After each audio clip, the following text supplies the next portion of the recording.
Radiophonique présenté par Elsa. Et bonsoir et bienvenue sur cette osmose qui commençait comme dans un rêve. Puisque ce soir, nous allons beaucoup rêver. Alors oui, sur Radio Improphonique, l'émission totalement improvisée de la Lolita, avec des membres de cette troupe de théâtre qui sont présents parmi nous, toujours, aujourd'hui encore. Et leur but sera de nous divertir et inventer des histoires qu'eux-mêmes ne connaissent pas encore. Je serai la maîtresse du jeu et animatrice durant toute la durée de l'émission. Je leur proposerai différents défis à relever, donc sur ce thème impronirique. Mais avant de commencer, nous allons faire connaissance avec ces valeureux improvisateurs qui vont oser relever ces défis. Alors, autour de la table, il y a celui qui rêve un jour de pouvoir bâtir une plage dans son jardin. C'est Christophe. Non, mais je rêve, quoi. Non, mais on comprend. C'est le plus grand rêve, vraiment, de Christophe. Et puis, à côté de lui, il y a quelqu'un qui rêve de vivre de la scène. C'est Laurine. On va vous vendre du rêve. À côté d'elle encore, il rêve d'un van Volkswagen T3 avec les phares carrés et bleus. Oh, grave. C'est Nico. Oui, comme ça, je pourrais partir dans le Loir-et-Cher. Si vous entendez, si vous en avez un, n'hésitez pas à nous contacter. Hashtag petite annonce. Et à côté de lui, celui qui rêve de parler toutes les langues, c'est Benoît. Yes, je want to schliebedish everybody to... Mais on n'est pas si mal, on n'est pas si mal. Et elle rêve des plus beaux jingles, c'est Salomé. Oh, jingle, jingle, jingle, jingle. Oui, pour elle, ce soir, il va s'accomplir, bien sûr. Au moins un rêve de réaliser ce soir, ce sera déjà super. Et quel est le rêve de notre animatrice ce soir? Oh là là, on me prend au dépourvu. C'est de passer une bonne émission à votre compagnie. Que vous me fassiez rêver. Tu vas réaliser ton rêve. Oui, moi aussi, c'est vrai. Non, nous allons commencer du coup. Non, j'y crois pas. Non, ce serait trop beau. Je vous le dirai en fin d'émission. Nous allons tout de suite commencer avec la première improvisation de ce soir. Eh ben, moi, quand j'étais petite, même que je faisais pipi au lit. J'avoue, confession. Oh la vache. Alors, je dis la première improvisation de ce soir parce que bien sûr, nous sommes dans le monde du rêve, mais ça n'empêche pas d'écouter le matin, la journée. On peut rêver à tout moment, on peut dormir à tout moment. On fait ce qu'on veut. Et donc, cette première improvisation sera de la signification des rêves. Nous aurons autour de nous des fins spécialistes ou non des rêves qui vont chacun leur tour nous donner l'explication de rêves récurrents que vous faites sans doute vous aussi, chers auditeurs, qui vous est sûrement arrivé d'avoir. Alors, je vais vous donner ces rêves récurrents et à vous d'être les plus convaincants et je vous donnerai peut-être une peu de vérité après cela et voir qui s'en est approché ou pas du tout. Le premier rêve que l'on fait souvent, c'est le rêve d'être en retard. Alors, que signifie-t-il, s'il vous plaît, je vous le demande. Une profonde angoisse du temps sur la vie, le temps qui passe, le temps qu'on ne peut pas contrôler finalement, le temps qui nous échappe. Le temps qui nous échappe, le temps que l'on voit justement au loin et qu'on aimerait pouvoir retenir d'une façon ou d'une autre. Le fait aussi de, quelque part, de savoir que le temps passe. C'est bien ça. Voilà, oui. C'est vrai que le retard est une allégorie du système limbique qui, plongeant dans la mémoire, implique le fait que l'on n'avance pas. Et donc, cette idée de retard oblige les gens à se dire, il faut que je commence en avance, en amont, il faut que je sois au-dessus de mes problèmes récurrents afin de pouvoir mieux les prévoir. Mais c'est complètement dingue ce que vous dites. Pourtant, c'était un cas typique de rêve qui prouve que quand on a du retard sur quoi dans la vie? Sur les menstruations. On attend un bébé, voilà ce que ça veut dire. Eh bien... Merci bien pour ces premières explications. Alors moi, personnellement, j'ai tombé sur des choses. Vous n'êtes pas loin, apparemment, ce serait lié à la frustration quand vous n'avez pas saisi une opportunité. Bah écoutez, je trouve que vous avez été quand même très, très raisonnable, très proche. Donc on va voir si vous allez faire aussi bien avec le suivant. De pourquoi rêve-t-on d'avoir parfois les dents qui tombent ? Eh bien, ça, c'est lié complètement à l'attachement à la terre, l'attachement des personnes. D'avoir les dents qui tombent, c'est de voir son meilleur ami partir, par exemple, avec sa copine, partir avec son chien, sa maison, sa voiture, partir avec son appartement, son banquier. Tout le monde qui vous lâche, vous perdez votre travail, vous perdez vos amis, vous n'avez plus de sous pour acheter Netflix. Moi, j'y vois personnellement un retour à l'enfance, la dent de lait, les premières dents de l'enfant, quelque part une nostalgie sans doute de cette enfance perdue, parce que ce rêve, on ne le fait pas quand on est enfant. Eh ben, je vous contredis parce que moi-même, je fais ce rêve depuis que je suis enfant et c'est quelque chose de typique, encore une fois. Je fais ce rêve depuis que j'ai mangé une galette des rois et que dans la part, il y avait la fève et que je me suis cassé une dent. Et là, toutes mes dents tombent et j'ai peur des galettes. Oui, mais ça rejoint un peu ce que dit monsieur. C'est vrai qu'il y a une forme d'enfance et de liaison avec les forces de la nature, avec ces êtres féeriques, en fait, de la fée des dents, cet imaginaire collectif. Et donc, l'idée de ces dents qui tombent, en fait, c'est cette rupture avec le monde de l'enfance et du moment où on perd ses dents avec les parents et de la magie. Et en fait, ça implique une étape d'évolution entre le passage de l'enfant et de l'adulte. Alors c'est pas mal aussi, vraiment, on vous écoute, on dirait vraiment que c'est bon, c'est ça. Alors moi je suis tombée sur le fait que ce serait un sentiment d'être indésirable ou peur de l'être, un peu lié aussi au manque de confiance ou la peur de vieillir, l'assentiment de perte de pouvoir. On n'a pas eu un seul dentiste qui a dit c'est le sentiment de pas se laver les dents quand même. Ça aurait pu aussi, je l'ai pas entendu. Allez, on vous en fait un petit dernier, un grand classique. Pourquoi rêve-t-on d'être nu en public ? Alors, au premier abord, on peut croire qu'il s'agit d'une angoisse, l'angoisse qu'on nous voit tel qu'on est réellement, qu'on enlève le masque, le masque qu'on porte tous en société. Mais, personnellement, ma nature optimiste a envie de dire finalement, il s'agit d'un désir. Le désir de pouvoir se montrer soi, nu devant les autres et d'être réellement soi-même. Alors moi, j'apporterai une petite subtilité justement à ce rêve, car il a été identifié aussi de façon très récurrente, que c'est pas nu en public, mais nu devant au moins 12 personnes. Car au-delà de 12 personnes, nous rentrons dans un climat, dans une espèce de là encore, de théorie du monde ultime. Et donc, se retrouver nu en face de moins de 12 personnes signifierait tout simplement qu'on perd un petit peu l'envie d'avoir envie, comme dirait... quelqu'un. Oui, voilà, il y a toute une symbolique derrière le mot, en fait, dans le mot nu, les lettres N et U, non uniforme, en fait, qui est là, de cette représentation d'être une personne qui conforme une certaine forme, qui ne représente pas celle du public présent, et donc cette côté de non-uniformité, nu se transparaît par ce côté de déshabillement, désappointement face à la forme des autres. Moi, je pense simplement que la nudité, c'est la forme de pureté la plus simple, la plus naturelle, celle qu'on a depuis le berceau. Et il y a différentes variantes à ce rêve. Quand on est nu seul dans une classe, on veut montrer qu'on est là, qu'on existe. Quand on est nu, accompagné d'autres personnes nues, elles aussi, la signification est toute différente. Effectivement. Mais n'en parlons pas tout de suite. Mais qu'est-ce qu'on a envie de vous croire? J'ai envie de faire ça toute ma vie. C'est ça. Chers auditeurs, méfiez-vous. Du coup, ça nous fait poser des questions parfois sur certains discours. qu'on peut entendre. Ils le font tellement bien, on a envie de les croire. Bon, après être nu en public, moi j'étais tombée sur le fait que ça touche à l'estime de soi. C'est le signe de complexe, de timidité, de la honte qui peut être ressentie. Mais qu'est-ce qu'on rigole plus à se dire n'importe quoi. Vous écoutez toujours Radio Improphonique, l'émission totalement improvisée de la Lolita. Et on s'amuse autour des rêves aujourd'hui.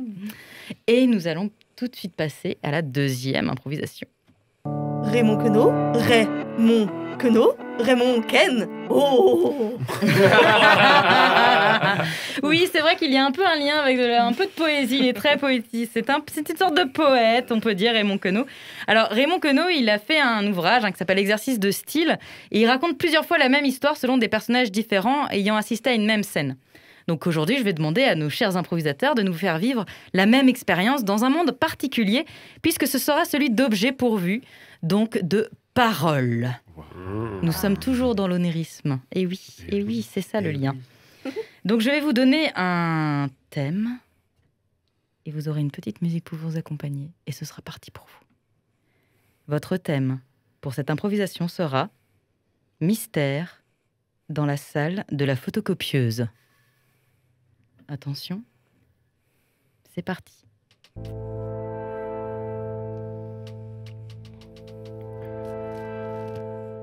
Au début, il faisait sombre. J'étais avec toutes mes sœurs et tous mes frères. Et j'ai entendu des bruits de pas. D'abord calme, ensuite agité, comme si plusieurs personnes venaient et s'agitaient autour de moi. Et j'ai entendu des feuilles glisser. Plein de feuilles, beaucoup trop de feuilles. Et là, on m'a sorti de ma boîte. Quelqu'un a écarté mon corps et il m'a passé sur les feuilles qui ont été imprimées. Je les ai toutes reliées entre elles. Et puis là, j'ai vu que ces feuilles étaient écrites en japonais. Jamais t'étais arrivé dans cette entreprise. Ah, ça y est, c'est la fin pour nous. La prison, l'éternelle menotte. Plus jamais je ne verrai le tas de papier. Je serai toujours coincé entre ma sœur, qu'on a étiquetée 47, et celle à qui on a imposé le nombre 49.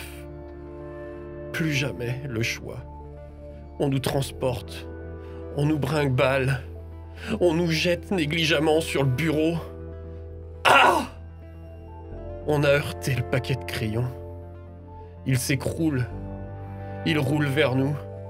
Une des mines entache la page 107. Quelle déchirure. Je suis là tout le temps. Qu'il fasse beau, qu'il fasse sombre. Mais je suis transparent. On me regarde pourtant, on me regarde pour voir ce qu'il se passe dehors. Et de dehors, on me regarde pour voir à l'intérieur. J'ai assisté à tout. Certes, j'avais l'esprit entrouvert, mais j'étais là, j'ai tout vu. Quelle souffrance. Ces pages qui volaient un peu partout. Et puis, cette agrafe. Elles ont été transpercées sans le moindre remords. Elles ont été transpercées. Pour moi, il fait toujours sombre, toujours garni de plastique noir, toujours spectatrice de ces scènes de crime ou de joie. Et moi, hélas, je suis toujours oubliée. Depuis que le bac à tri est là, non, plus personne ne me donne à manger. Moi, triste destin d'une poubelle. Merci. Waouh. Bon, pour répondre à la question du début, vous commencez à me faire rêver. Ça y est. Vous m'avez touchée. Oh là là. Mais quel sérieux, mais j'y étais. Mais quelle empathie j'ai ressentie pour cette salle de photocopieuse, pour ces feuilles, pour ce drame. Merci. Vous écoutez toujours Radio Improphonique, l'émission totalement improvisée de la Lolita. les comédiens qui sont présents ici, ou toujours aujourd'hui avec nous, là, créent des histoires improvisées sur le vif, sur des thèmes que moi seul connais pour le moment, et avec des contraintes qu'ils découvrent au dernier moment. Et ils sont forts et ils sont beaux. Et nous allons passer à la 3e improvisation.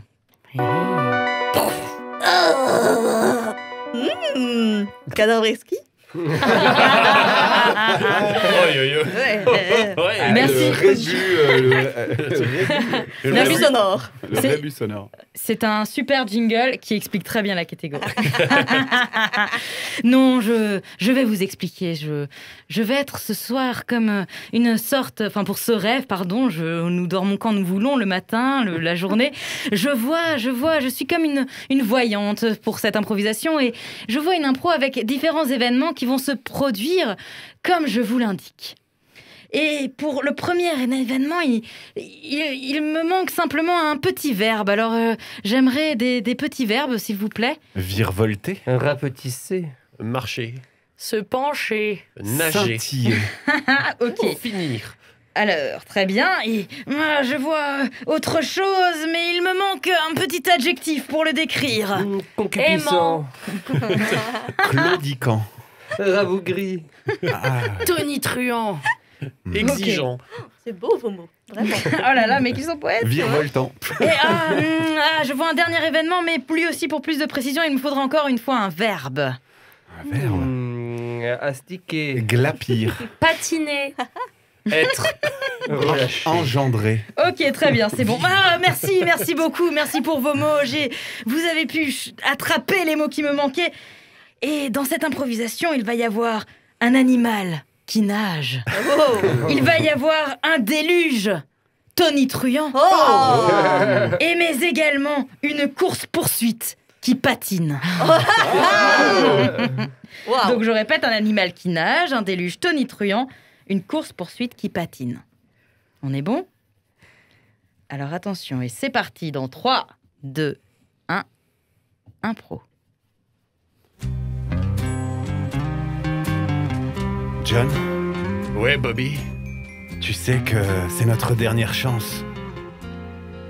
Écoute, Bobby, j'ai bien vu tout le mal qu'on a fait et que tous ces gens ont fait. Et je me demande bien quand tout ça va nous tomber dessus. Mais ce soir, John, ce soir, c'est notre soir. C'est notre dernier soir avant la grande pluie. Je suis certain que nous avons les ressources. Je suis certain que nous trouverons le chemin. Il faudra courir, Bobby. Il faudra courir, John. Je sens une goutte déjà. La pluie commence à tomber. Regarde, Ton chapeau n'est plus immaculé. elle mouille la terre. Et l'eau qui monte un peu partout. John, Oui, Bobby. c'est ce soir ou jamais. Fuyons. Fuyons. Trouvons cette dernière île avant d'être ensevelis. Je te suis, John. Ok. J'ai toute confiance en toi. Prends ton cheval. Je prends le mien. Galopons vers l'est.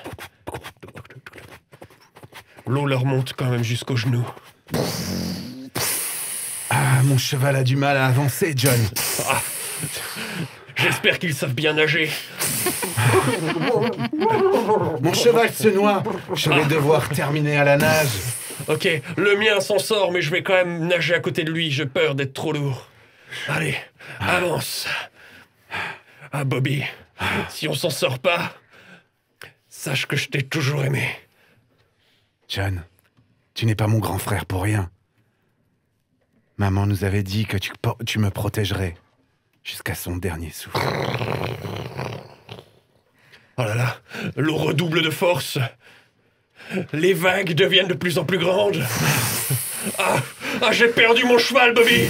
Il est Vite. loin, il est loin. Trouve quelque chose, une planche, un arbre, quelque chose pour s'attacher. Il y a la terre juste à côté. Allez, suis-moi. Dépêche-toi.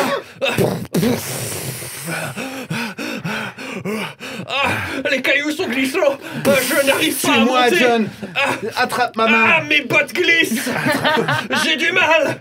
L'eau me rattrape, Ne Bobby. lâche pas ma main, surtout, John. Je n'arrive pas à la voir.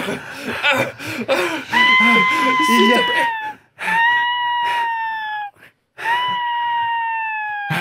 a... Un crocodile qui nous poursuit, Mon Dieu. John. Il m'a attrapé la jambe, Bobby. Je suis désolé. Je ne pourrais pas y arriver. Laisse-moi la couper pour que nous puissions nous en sortir. Je te fais confiance.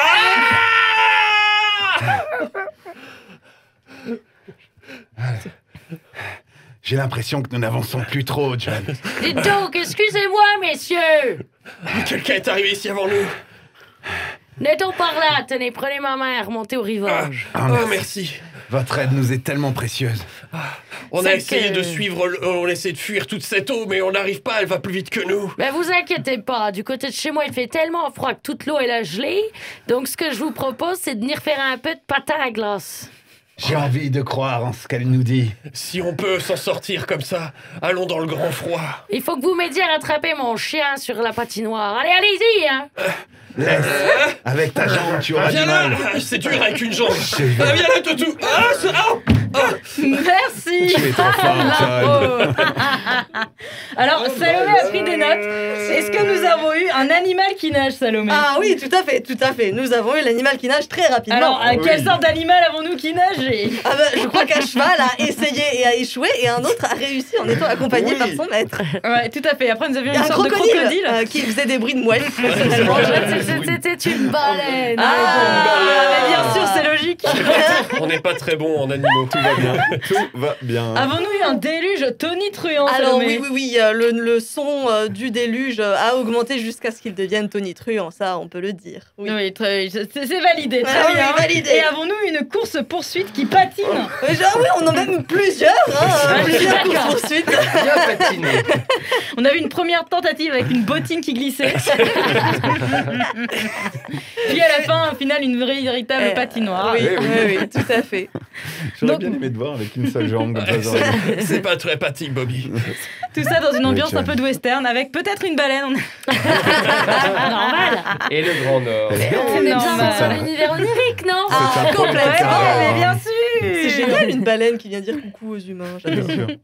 En tout cas, vous écoutez toujours Radio Improphonique, l'émission totalement improvisée de la Lolita. Les comédiens que vous entendez créent des histoires improvisées sur le vif, sur des thèmes que moi seul connais pour le moment, et avec des contraintes qu'ils découvrent au dernier moment. Et ils vont en découvrir une dernière. Edouard de Madinjean, Ed Wood, Mars Attacks, Planète des singes, Big Fish, Charlie et Charles Coutry, Nosferatu. Je me suis arrêtée. On ne le Jingle saura cut. pas. Non, je ne dirai pas la suite. Nous allons finir.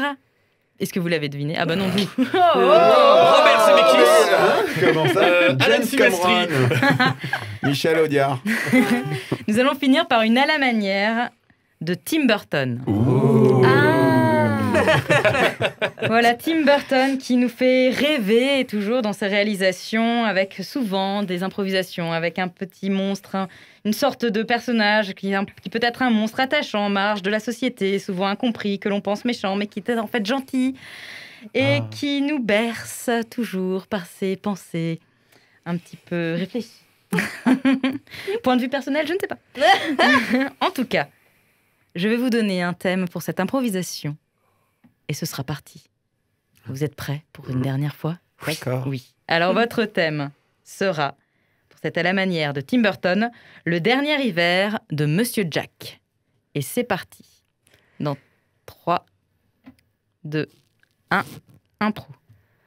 Ah, Stella, ma poupée. Les jours se ressemblent, encore une fois. Je ne sais plus si c'est l'hiver, l'été, le printemps. Combien de temps déjà papa m'a enfermée ici parce que je suis différente. Je ne sais plus. Oh, le rayon de soleil, il passe par la fenêtre. En général, c'est l'heure où papa vient me donner à manger. J'espère.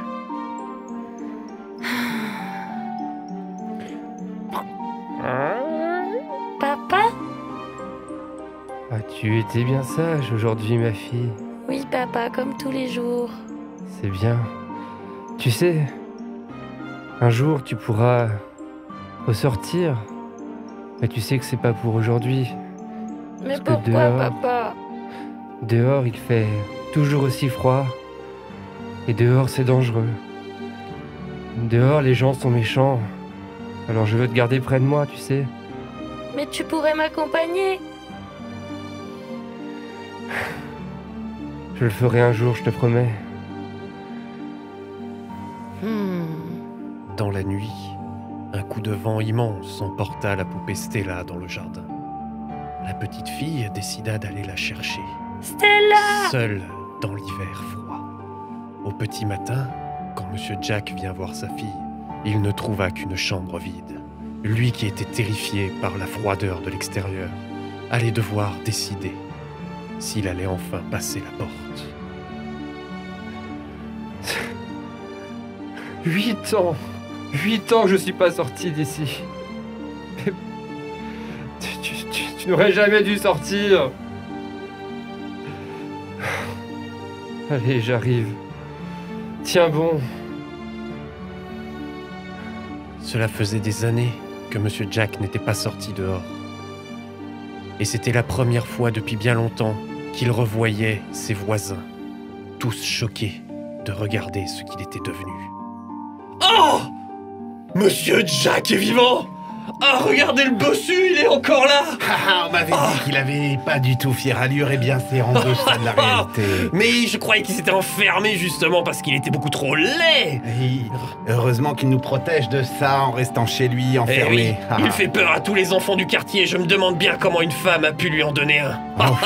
Je n'ai plus envie de le voir, il va me filer des cauchemars. Je Sa préfère fille est sûrement tout aussi laide que lui. Ah, probablement.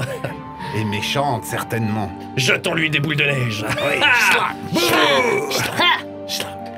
Monsieur Jack traversa la ville à grands pas de course, suivant les dernières traces du dernier enfant qui était passé par là, espérant enfin retrouver sa fille. Juliette! Juliette! Tu m'entends? Aidez-moi, vous avez vu ma fille! Mais monsieur, vous avez l'air d'avoir de la peine, vous cherchez un être qui vous est cher, je le lis dans vos yeux. Aussi étrange que soit, une petite poupée qui ressemblait à celle de sa fille, Stella, se tenait face à lui dans la neige. Mais, monsieur, regardez-moi. Mais ce n'est pas possible, je sais bien que ça fait des années que je ne suis pas sorti, mais... Je suis pourtant là, Monsieur Jack. Monsieur Jack. Stella, où est ma fille? Tu l'as vue? Je sais où elle est, oui. Je le sais. Suivez votre cœur, suivez votre esprit. Rapprochez-vous de chez vous et vous verrez une lueur, une clairière. Vous la trouverez. Emportez-moi avec vous, je vous montrerai le chemin. Viens dans ma poche, je te mets près de mon cœur. Courant ainsi avec Stella jusqu'à la maison, il remarqua une lumière intense qui venait du cabanon au fond du jardin. Sa fille n'était pas partie bien loin, encore effrayée de ce que lui avait raconté son père et de comment les voisins se comportaient avec lui. Elle avait décidé d'attendre le matin au fond du jardin. Non. Stella? Papa? Il m'a abandonné, c'est sûr. Ils m'ont tous abandonné. Monsieur Jack, elle vous attend, elle pleure. Ouvrez la porte, elle est juste derrière. Elle est là, elle vous attend, elle pleure. Juliette? Papa! Juliette! Papa, tu es là, tu ne m'as pas abandonné. Non, pardon, je me suis trompé depuis le début. J'étais à tout louper à cause de moi. Nous allons pouvoir voir le monde ensemble. Y a rien pour nous ici. Il n'est jamais trop tard. Croyez en vos rêves. On pourra toujours s'aimer ailleurs, papa. T'as raison. Le monde n'est peut-être pas aussi dégueulasse ailleurs. On s'en va. Oui, et main dans la main, nous serons forts. Merci. Fin de l'impro. Wouh. So cute.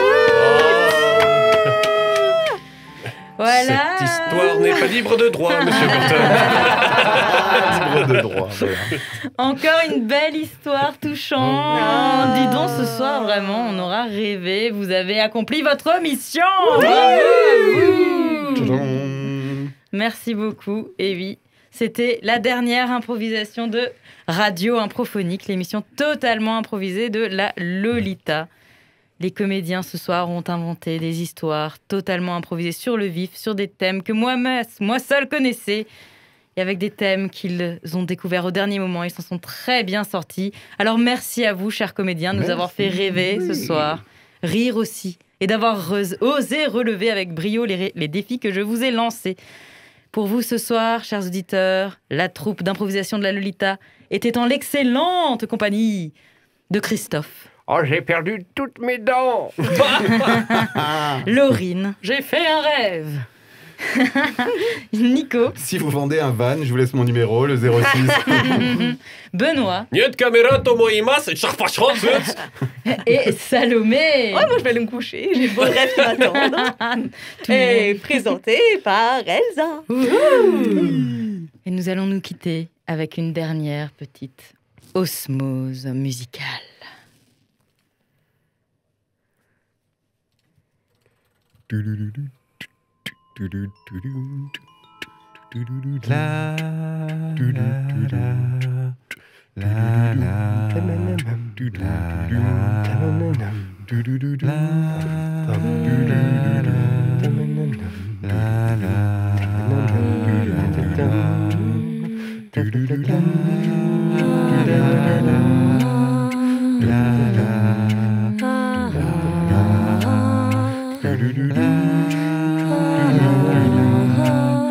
Radio Improphonique présentée par Elsa.